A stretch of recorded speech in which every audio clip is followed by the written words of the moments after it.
నమస్కారం. అహల్య న్యూస్ కి స్వాగతం. ఈనాటి వార్తలు. దేశ తీర ప్రాంత ప్రయోజనాలు కాపాడటంలో నివేది కీలక పాత్ర అని భారత రాష్ట్రపతి ద్రౌపది ముర్ము తెలిపారు. సముద్ర వాణిజ్యంలో సైతం నేవీ సుస్థిరత తీసుకువచ్చిందని పేర్కొన్నారు. విశాఖపట్నం తీరం వేదికగా జరుగుతున్న ఇంటర్నేషనల్ ఫ్లీట్ రివ్యూ బుధవారం ప్రారంభమైంది. బుధవారం ఈ కార్యక్రమంలో రాష్ట్రపతి ద్రౌపది ముర్ము ముఖ్య అతిథిగా పాల్గొన్నారు. ఈ కార్యక్రమంలో రాష్ట్రపతి ముర్ముతో పాటు AP governor justice Abdul Nazeer, CM Chandrababu, deputy CM Pawan Kalyan పాల్గొని ఐఎన్ఎస్ సుమేధపై ప్రయాణించారు. నేవీ సిబ్బంది నుంచి రాష్ట్రపతి గౌరవ వందనం స్వీకరించారు.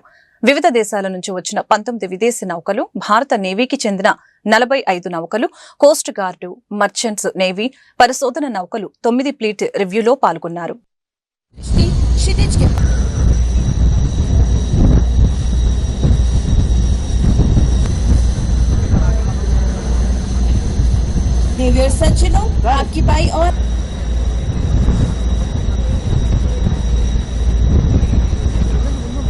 by Commander Ankit Dhruv.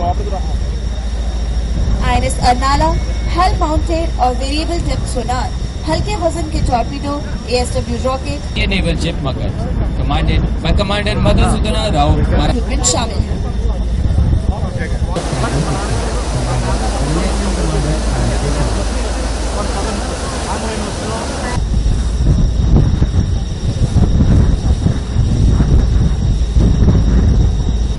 सर्वदा सर्वत्र विजय. हमारी नौसेना के वीरों से भी यही उम्मीद है. Is commanded by Captain Guru Pradeep Bala, and today is the flagship of Flag Officer Commanding in Chief, Eastern Naval Command. It was exactly 50 years ago in 1976.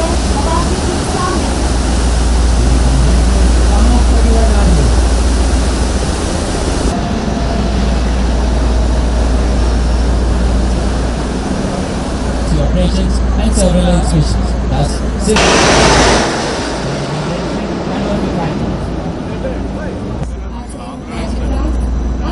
AP రాష్ట్ర శాసనసభలో నేడు ఆంధ్రప్రదేశ్ రాష్ట్ర పంచాయతీరాజ్ సవరణ బిల్లు 2026కు ఏకగ్రీవ ఆమోదం లభించింది. ఉప ముఖ్యమంత్రి, పంచాయతీరాజ్, గ్రామీణాభివృద్ధి, గ్రామీణ నీటి సరఫరా శాఖ మంత్రి పవన్ కళ్యాణ్ తరపున పర్యాటక శాఖ మంత్రి కందుల దుర్గేష్ ఈ బిల్లును సభలో ప్రవేశపెట్టారు. డిప్యూటీ స్పీకర్ రఘురామకృష్ణంరాజు అధ్యక్షతన జరిగిన ఈ సమావేశంలో సభ్యులందరూ బిల్లును స్వాగతించారు. శాసనసభలో ఆంధ్రప్రదేశ్ రాష్ట్ర పంచాయతీరాజ్ సవరణ బిల్లు 2026కు ఏకగ్రీవ ఆమోదం లభించింది. గ్రామీణ పాలనా వ్యవస్థలో కీలక మార్పులు తీసుకువచ్చే ఈ బిల్లు రాష్ట్ర రాజకీయ వర్గాల్లో ప్రాధాన్యం సంతరించుకుంది. ఉప ముఖ్యమంత్రి, పంచాయతీరాజ్, గ్రామీణ అభివృద్ధి, గ్రామీణ నీటి సరఫరా శాఖ బాధ్యతలు నిర్వహిస్తున్న పవన్ కళ్యాణ్ తరపున ఈ బిల్లును పర్యాటక శాఖ మంత్రి కందుల దుర్గేష్ సభలో ప్రవేశపెట్టారు. అలాగని సమావేశానికి డిప్యూటీ స్పీకర్ రఘురామకృష్ణంరాజు అధ్యక్షత వహించారు. సభ్యులందరూ బిల్లులో ప్రతిపాదించిన మార్పులను స్వాగతిస్తూ తమ అభిప్రాయాలను వెల్లడించారు. 2026ను ప్రవేశపెట్టేందుకు అనుమతి కోరుతారు. అధ్యక్ష, on behalf of Deputy Chief Minister and Panchayati Raj Minister Sri Pavan Kalyan garu, I move for leave to introduce the Andhra Pradesh Panchayati Raj Amendment Bill 2026. అవునన్నారు అందరూ అవునన్నారు. ప్రతిపాదన ఆమోదించబడినది. బిల్లు సభలో ప్రవేశపెట్టబడింది. ఆంధ్రప్రదేశ్ పంచాయతీరాజ్ సవరణ బిల్లు 2026ను పరిగణలోనికి తీసుకునేందుకు మంత్రి గారు అనుమతి కోరుతారు. అధ్యక్ష, ప్రధానంగా ఈ సవరణకి మూల కారణం మనకి ఇప్పటి వరకు పంచాయతీరాజ్ ఇన్స్టిట్యూషన్స్లో ఓటు హక్కు కల్పించడానికి 18 సంవత్సరాలు నిండినటువంటి ప్రతి ఒక్కరికి కూడా అవకాశం ఉంది. అయితే దానికి కట్ ఆఫ్ డేట్ వచ్చి మనకి ప్రతి సంవత్సరం కూడా జనవరి 1వ తారీఖుని కట్ ఆఫ్ డేట్గా పెట్టడం జరిగింది. అయితే ఈ మధ్యకాలంలో సెంట్రల్ యాక్ట్లో మనకి అసెంబ్లీ మరియు పార్లమెంట్కి సంబంధించినటువంటి ఈ నిర్ధారణ 18 సంవత్సరాలు నిండినటువంటి వారికి ఓటు హక్కు కల్పించేటువంటి అవకాశం ఏప్రిల్ 1 కూడా మొదలుపెట్టారు. జనవరి 1తో పాటు ఏప్రిల్ 1, జూలై 1, అదేవిధంగా మనకి అక్టోబర్ 1, వాటి మూడింటిని కూడా చేర్చి మొత్తంగా 4 పర్యాయాలు ఓటు హక్కు కల్పించడానికి వారి 18 సంవత్సరాల వయసు నిర్ధారణకి అవి పెట్టడం జరిగింది. దీనివల్ల వచ్చేటువంటి ఉపయోగం ఏంటంటే, సాధారణంగా జనవరి 1 వరకు మాత్రం పరిమితం చేస్తే జనవరి 2వ తారీఖుని 3వ తారీఖుని 18 సంవత్సరాలు నిండిన వారికి మళ్లీ సంవత్సరం పాటు వెయిట్ చేస్తే గాని వారికి ఓటు హక్కు అవకాశం దొరకదు. ఈ 4 పర్యాయాలు పెట్టడం వల్ల మధ్యలో 18 సంవత్సరాలు అటైన్ అయినటువంటి వారు ఎవరైతే ఉంటారో, 18 సంవత్సరాలు నిండినటువంటి యువతీ యువకులు ఎవరైతే ఉంటారో వారికి ప్రతి 3 నెలలకు ఒకసారి వారు ఓటు నిర్ధారించుకోవడానికి, అందులో ఓటర్ లిస్టులో పేరు నమోదు చేసుకోవడానికి అవకాశం దొరుకుతుందనేటువంటి సదుద్దేశంతో ఈ కార్యక్రమాన్ని ఏర్పాటు చేశారు. సెంట్రల్ యాక్ట్ అసెంబ్లీకి, పార్లమెంట్కి మాత్రమే పరిమితం అయింది. ఇక్కడ మనం రాష్ట్రం వరకు చూసుకుంటే మన ఇవి ఏవైతే ఉంటాయో ఓటర్ లిస్టులు, ఆ లిస్టులన్నీ కూడా అసెంబ్లీ, పార్లమెంట్కి సంబంధించే ఉంటాయి. అయితే పంచాయతీరాజ్ ఇన్స్టిట్యూషన్స్ కూడా ఆ ప్రకారమే. వైఎస్ఆర్ కాంగ్రెస్ పార్టీ ఎమ్మెల్సీ తలసిల రఘురాం తండ్రి తలసిల చంద్రశేఖరరావు మరణం పట్ల మాజీ ముఖ్యమంత్రి వైఎస్ఆర్ కాంగ్రెస్ పార్టీ అధ్యక్షులు వైఎస్ జగన్ ప్రగాఢ సంతాపం వ్యక్తం చేశారు. ఈ సందర్భంగా వైఎస్ జగన్ గొల్లపూడిలోని తలసిల రఘురాం నివాసానికి వెళ్లి చంద్రశేఖరరావు భౌతిక కాయానికి పుష్పాంజలి ఘటించి నివాళులర్పించారు. కుటుంబ సభ్యులను పరామర్శించి వారికి ధైర్యం చెప్పారు. చంద్రశేఖరరావు మరణం తలసిల రఘురాంకి కుటుంబ సభ్యులకు తీరని లోటని తెలిపారు. ఈ దుఃఖ సమయంలో తలసిల రఘురాంకి వారి కుటుంబ సభ్యులకు తన ప్రగాఢ సానుభూతిని తెలియజేస్తూ చంద్రశేఖరరావు ఆత్మకు శాంతి చేకూరాలని దేవుణ్ణి ప్రార్థిస్తున్నానని వైఎస్ జగన్ తెలిపారు.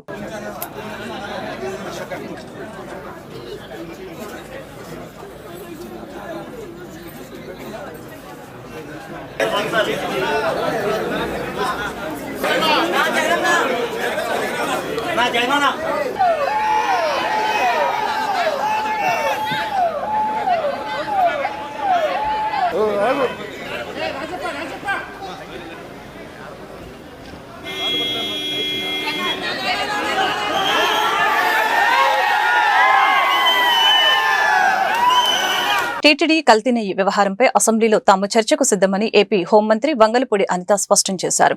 ప్రజాహితం గురించి ఎలాంటి చర్చకైనా తాము సిద్దమని సవాల్ విసిరారు. ఆధారాలతో రావాలని వైసీపీ సభ్యులకు ఛాలెంజ్ విసిరారు. టీటీడీ కల్తీ నెయ్యి విషయంపై చర్చకు సిద్దమని నిన్న సభలోనే మంత్రి అచ్చెన్నాయుడు ప్రకటించారని ఏపీ హోంమంత్రి అనిత అన్నారు. అసెంబ్లీ మీడియా పాయింట్ లో అనిత మాట్లాడారు. టీటీడీ కల్తీ నెయ్యి వ్యవహారంపై సిట్ తమ ప్రభుత్వానికి ఇచ్చిన రిపోర్టులో అసలు అది నెయ్యి కాదని రసాయనాల మిశ్రమని చెప్పిందని తెలిపారు. అధికారుల విచారణలో పింక్ డైమండ్ అనేది లేదని తేలిందని అన్నారు. హెరిటేజ్ సంస్థ 34 సంవత్సరాలుగా ఉందని, ఆ సంస్థ నుంచి దేవాలయాలకు నెయ్యి పంపిణీ చేయకూడదనే నిబంధనను తమ ప్రభుత్వం పెట్టిందని స్పష్టం చేశారు. వైసీపీ సభ్యులు సంబంధం లేని విషయాలని సభకు తీసుకువచ్చి రాద్ధాంతం చేస్తే కుదరదని, ఆధారాలు ఉంటే రండి చర్చకు సిద్ధమని హోంమంత్రి అనిత సవాలు విసిరారు. ఈ రోజుల సభా సమయాన్ని పూర్తిగా వాళ్ళందరూ కూడా వేస్ట్ చేయడం ఒకటైతే, ఈరోజు తిరిగి ప్రభుత్వం మీద బురద చల్లటానికి వాళ్ళు పడిన తపన చాలా క్లియర్గా కనిపించింది.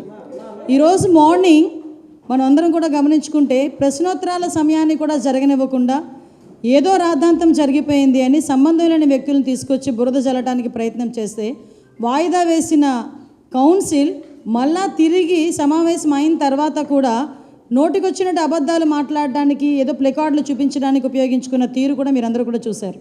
ఆ సమయంలో కూడా కౌన్సిల్ చైర్మన్ గారిని మేము టైం అడిగి మేము చర్చకు సిద్ధంగా ఉన్నాము. నిన్న జరిగిన సభలో కూడా, కౌన్సిల్లో కూడా గౌరవ మంత్రి గారు అచ్చెన్నాయుడు గారు చాలా క్లియర్గా కల్తీ వ్యవహారం మీద మేము చర్చకు సిద్ధంగా ఉన్నాము, మీరు చర్చకి సిద్ధంగా ఉన్నారా, మీరు ఏదైతే ఆరోపణలు చేస్తున్నారో ఆరోపణలకి సంబంధించి సాక్ష్యాలు తీసుకురండి, సాక్ష్యాలు తీసుకొచ్చి మాట్లాడండి, సాక్ష్యాలు లేకుండా ఎక్కడో సాక్షి పేపర్లో ఉన్న తతంగాల్ని తీసుకొచ్చి ఈ సభని ఆటంకపరచడం కానీ, సభా సమయాన్ని వృధా చేయటం కానీ మంచిది కాదు అని చాలా క్లియర్గా చెప్పున్నారు. అయినా ఎగైన్ ఈరోజు మేము చర్చకు సిద్ధమని చెప్పి నిన్న మా మంత్రి గారు చెప్పిన తర్వాత కూడా ఎగైన్ ఈరోజు మళ్ళీ వాళ్ళు అదే చర్చ కావాలి అనేటప్పుడు కూడా మేము కూడా చెప్పున్నాం.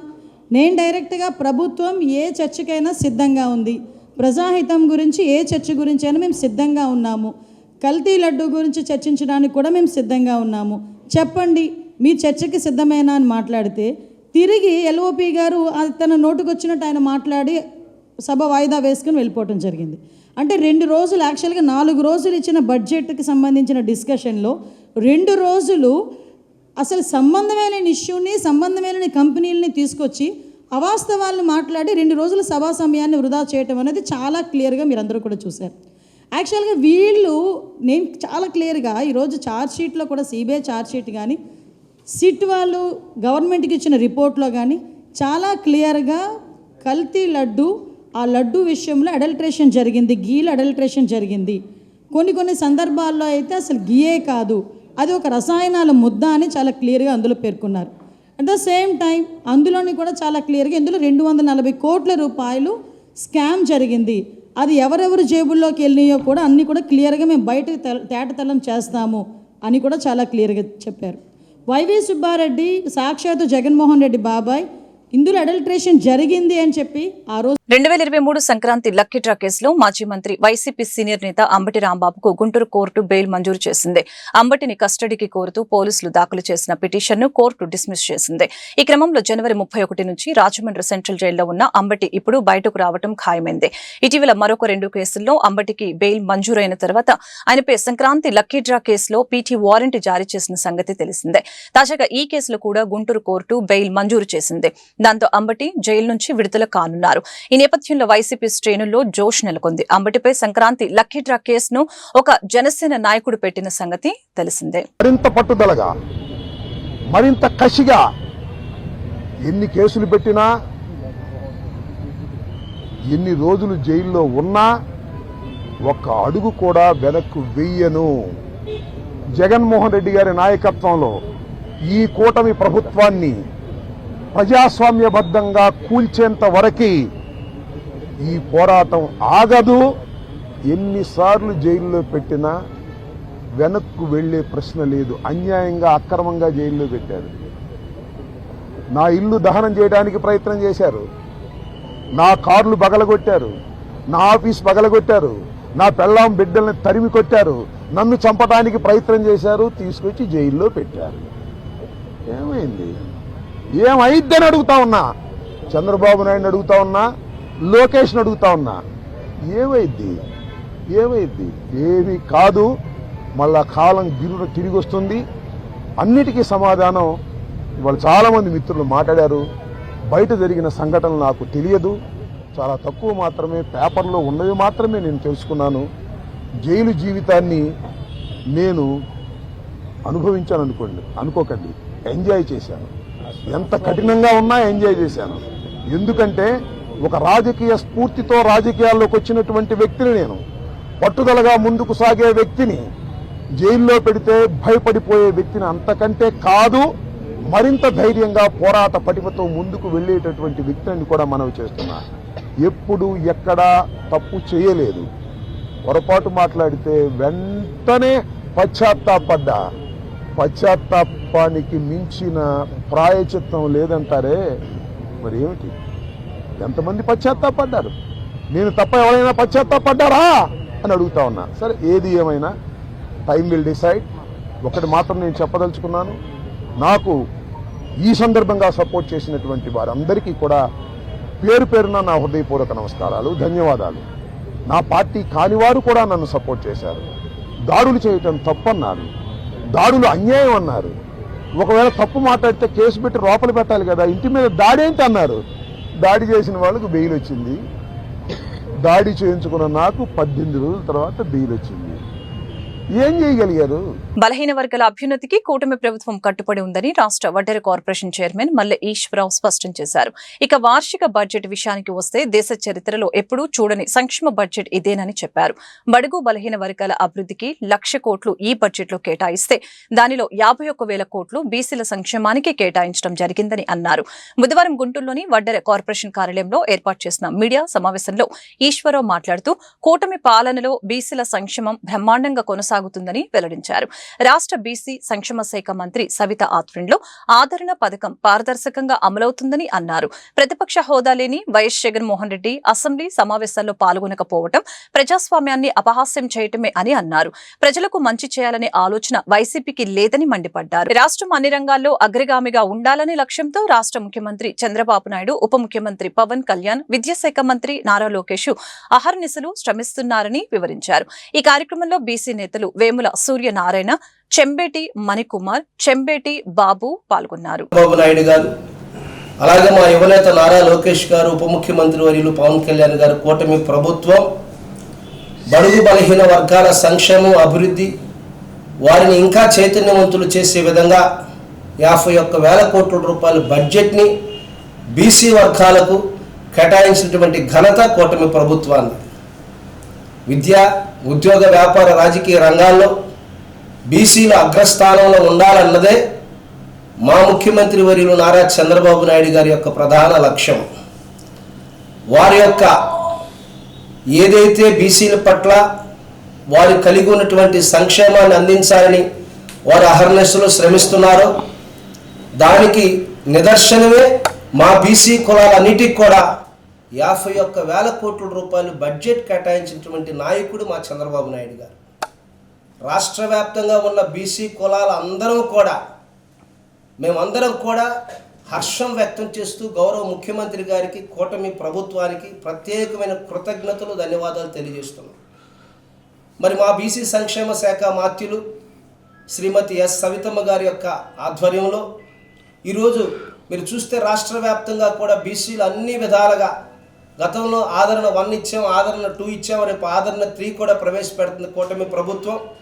సంక్షేమ శాఖ మాత్యులు మా బీసీ మంత్రివర్యులు సవితమ్మ గారి యొక్క అధ్యక్షతన బీసీ హాస్టల్స్ కావచ్చు, గురుకుల పాఠశాలలు కావచ్చు, మరి డిఎస్సీలు కావచ్చు, ఎన్నో విధాలుగా బీసీలకు అవసరమైనటువంటి సంక్షేమ కార్యక్రమాలన్నిటిని కూడా బీసీలకు చేరువయ్యే విధంగా నిత్యము శ్రమిస్తున్నటువంటి మా బీసీ సంక్షేమ శాఖ మంత్రివర్యులు సవితమ్మ గారికి కూడా హృదయపూర్వక కృతజ్ఞతలు తెలియజేస్తూ, ఈ విధంగా బడుగు బలహీన వర్గాలు, ఎస్సీ ఎస్టీ మైనార్టీలకి 1,00,000 కోట్ల రూపాయలు బడ్జెట్ కేటాయించడం అనేది బహుశా మాకు తెలిసి చరిత్రలో ఇదొక అధ్యాయం అని మేము తెలియజేస్తున్నాం. ఇది గణాంకాల పుస్తకం కాదు, ఇది పేద బడుగు బలహీన వర్గాల రాష్ట్ర ప్రజల సంక్షేమాన్ని సాధించే బడ్జెట్ అని మేము మరొకసారి తెలియపరుస్తున్నాం. ఈ విధంగా రాష్ట్ర ప్రజల అభివృద్ధి కోసం, రాష్ట్ర ప్రజల సంక్షేమం కోసం అనేక ప్రాజెక్టులు, అనేక కంపెనీలు రాష్ట్రానికి తీసుకొచ్చి రాష్ట్ర భవిష్యత్తును మార్చే విధంగా యువనేత నారా లోకేష్ గారు, చంద్రబాబు నాయుడు గారు, పవన్ కళ్యాణ్ గారు, కూటమి ప్రభుత్వం కష్టపడుతుంటే భవన నిర్మాణ కార్మికుల సంక్షేమ హామీలు అమలు చేయాలి. ఫిబ్రవరి 23 ధర్నా. భవన నిర్మాణ కార్మికుల సంక్షేమ బోర్డు ఏర్పాటు చేస్తామని ఇచ్చిన హామీని ప్రభుత్వం తక్షణమే నిలబెట్టుకోవాలని కార్మిక నాయకులు డిమాండ్ చేశారు.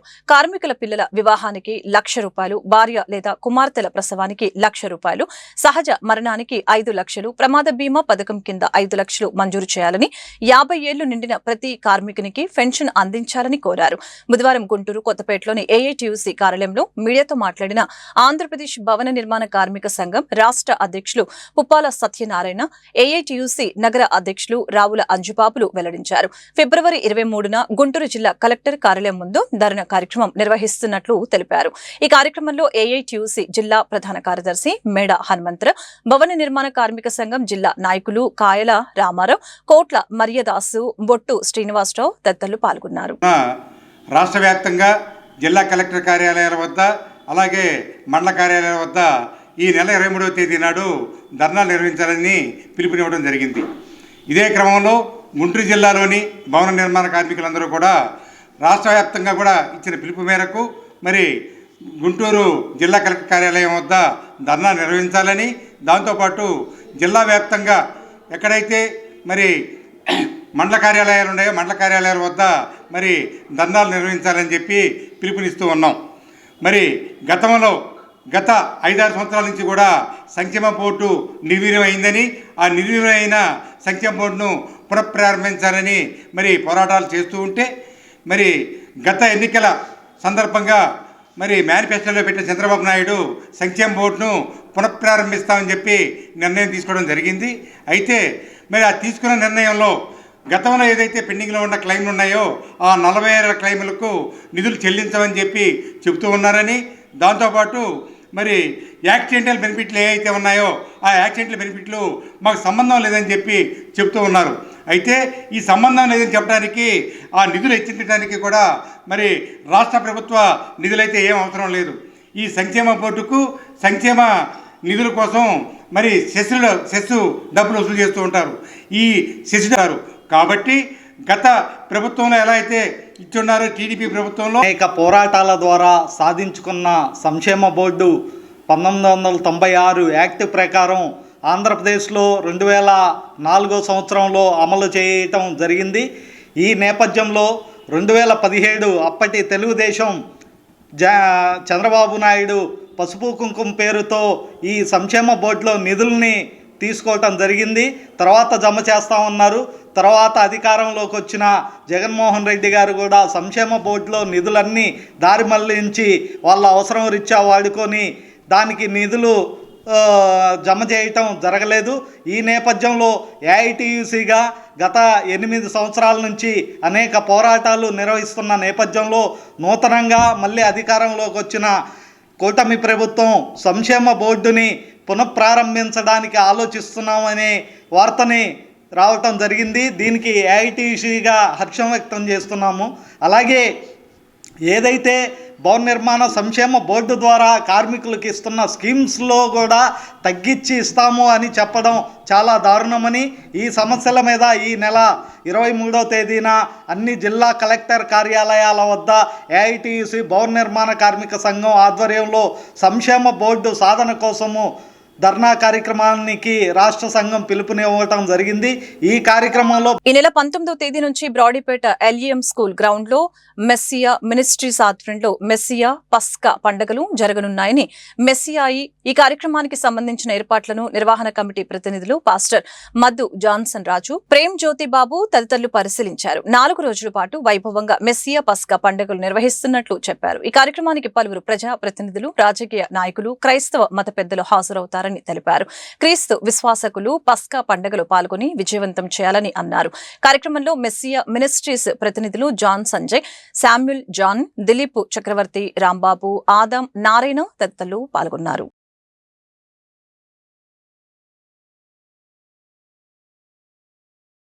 పస్కా పండుగల మహోత్సవాలు మరి గుంటూరులోని ఎల్ఈఎం స్కూల్ గ్రౌండ్స్ బ్రాడీపేటలో మరి ఘనంగా నిర్వహిస్తున్నాము. మరి ఈ కార్యక్రమానికి అనేక మంది పార్టీ నాయకులు, రాజకీయ నాయకులు, దళిత నాయకులు హాజరవుతూ ఉన్నారు. అలాగే మరి ఈ కార్యక్రమానికి ముఖ్య దైవజనులు మరి రాజుగారు, అలాగే గొప్ప గొప్ప దైవజనులు ఈ కార్యక్రమానికి మరి ఉపదేశం ఇవ్వబోతూ ఉన్నారు. మరి ఈ మహాసభలు మరి పార్టీలకు అతీతంగా, మతాలకు అతీతంగా అందరిని ఆహ్వానిస్తూ ఉన్నాం. మరి ఈ కార్యక్రమానికి మరి మన ఎమ్మెల్యే గారు షేక్ నజీర్ అహ్మద్ గారు, అలాగే గల్లా మాధవి గారు, అలాగే ఎంపీ గారు పెంసాన్ చంద్రశేఖర్ గారు, అలాగే నూరి ఫాతిమా గారు, అలాగే డిఐజీ పివి సునీల్ కుమార్ కూడా ఈ కార్యక్రమానికి వచ్చి గ్రీటింగ్స్ తెలియజేస్తూ ఉన్నారు. మరి ఈ కార్యక్రమానికి అనేకమైన ఏర్పాట్లు చేస్తూ ఉన్నాము. భారీ స్థాయిలో అధిక ఖర్చుతోటి ఈ కార్యక్రమం చేస్తూ ఉన్నాము. మరి ఈ 4 రోజులు కూడా అందరికీ భోజనాలు ఏర్పాటు చేస్తున్నాము. మరి నగరవాసులందరికీ ఈ కార్యక్రమాన్ని అందరినీ ఆహ్వానిస్తూ ఉన్నాము. శుద్ధుడు ప్రభు అయిన యేసుక్రీస్తు వారి పేరిట ప్రతి ఒక్కరికి హృదయపూర్వక వందనాలు తెలియపరుస్తున్నాం. 25వ జాతీయ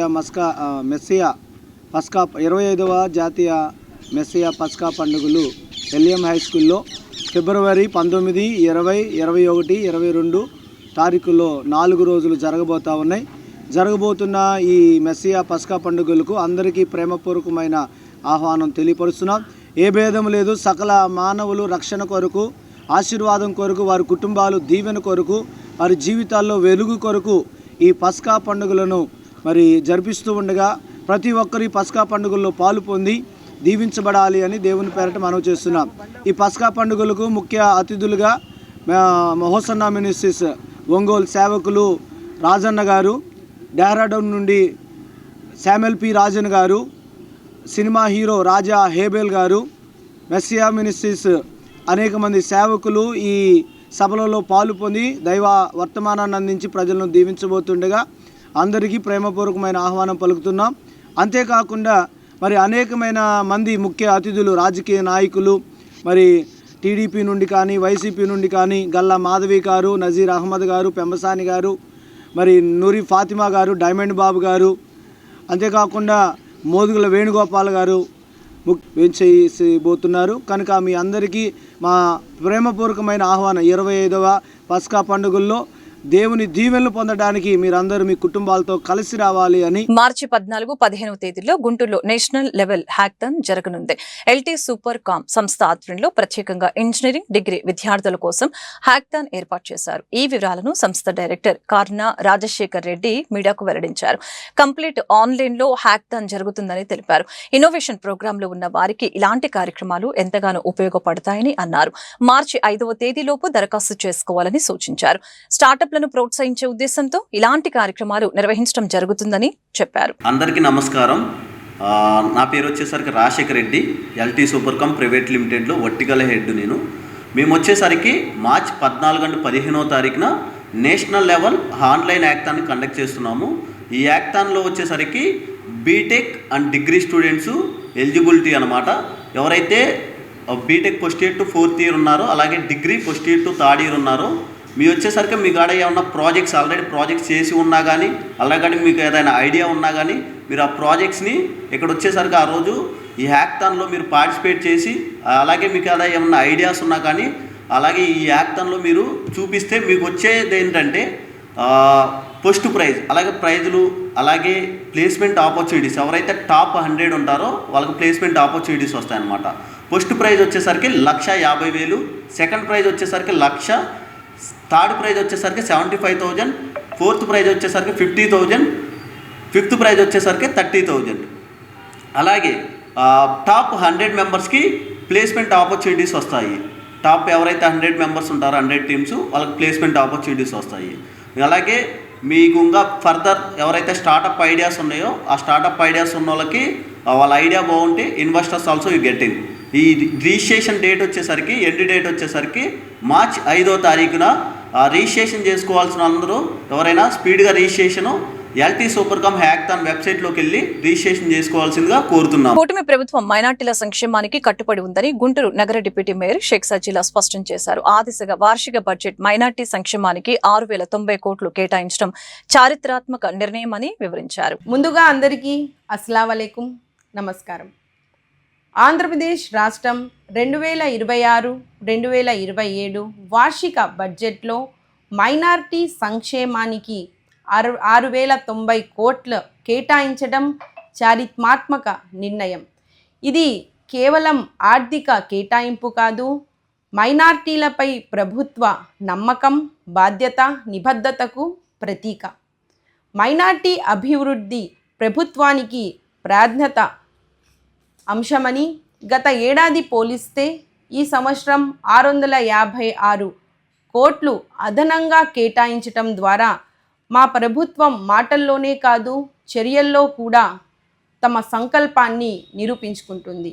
ముఖ్యమంత్రి చంద్రబాబు నాయుడు గారి నాయకత్వంలో ఆర్థిక మంత్రి పర్యావుల కేశవ్ గారు ప్రవేశపెట్టిన ఈ బడ్జెట్ మైనారిటీ భవిష్యత్తుకు బలమైన పునాదిగా నిలిచింది. ముఖ్యంగా ఈ బడ్జెట్లో మైనారిటీ ముస్లింలకు స్వయం ఉపాధి, ప్రత్యేక ఆర్థిక సహాయం, మౌజాన్లు ఇమాన్లకు గౌరవ వేతనాలు పెంపు, హజ్ యాత్రికులకు సౌకర్యాలు, ఉర్దూ అకాడమీ బలోపేతం, ఇవన్నీ సమగ్ర అభివృద్ధిలో మైనారిటీ అభివృద్ధి లక్ష్యంగా ముందుకు సాగుతున్నాము. ఎందుకంటే ఇది కేవలం సంఖ్యల బడ్జెట్ కాదు, ఇది విశ్వాసానికి బడ్జెట్, ఇది అవకాశాల బడ్జెట్, ముఖ్యంగా ఇది మైనారిటీ ఆత్మ గౌరవానికి బడ్జెట్.